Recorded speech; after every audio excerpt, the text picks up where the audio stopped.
President Trump spoke to British Prime Minister Theresa May following the attack. The president tweeted that he offered his condolences and that May is strong and doing very well.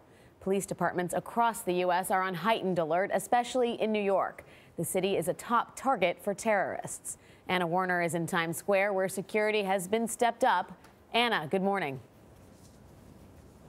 Good morning. Well, Times Square may be the most heavily protected space in all of the United States, but even still, what you find many times are these. These are temporary concrete barriers that, of course, can be moved around by the police and officials here if they're worried about specific spots. And, of course, what Don Daylor talked about in the last hour, these metal poles called bollards, these are located all around Times Square. If you were to walk in here and actually look around, you'd see that they encircle all the areas where you would find tourists. Obviously, you have hundreds of thousands of tourists that flock to Times Square every single day. This is designed so that if you are driving a vehicle like we saw in London, you cannot get through these. Hopefully these will stop your vehicle. So the NYPD is not aware of any specific terror threat, but they say they are deploying the heavily armed counterterrorism unit known as Hercules throughout the city. Heavily armed officers will also be guarding the British consulate in Midtown and the British mission to the United Nations.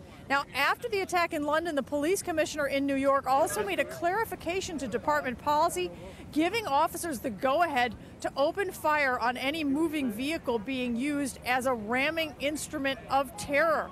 Now, intelligence operations, they tell us, have protected against many of these attacks, but since vehicles are such easy weapons to use, really, they say the best tips they often get come from people reporting suspicious activity, Charlie, like they keep telling us over and over again.